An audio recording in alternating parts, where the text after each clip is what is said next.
മരുഭൂമിയിലായിരുന്ന Israel ജനത്തിന് അവർ വെള്ളത്തിന് വേണ്ടി അവർ നിലവിളിക്കുമ്പോൾ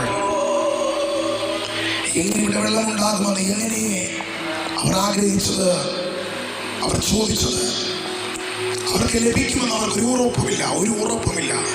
അവരുടെ മുമ്പിൽ യാതൊരു വഴിയും കാണാതിരിക്കുമ്പോൾ വിശുദ്ധ വേദപുസ്തകത്തിൽ നാം ഇങ്ങനെ കാണുന്നു, ദൈവത്തിന്റെ ആലോചന പ്രകാരം മോശ തന്റെ കരത്തിലെടുത്ത വടി എടുത്ത് പാറയിൽ അടിക്കുവാനിടയായി.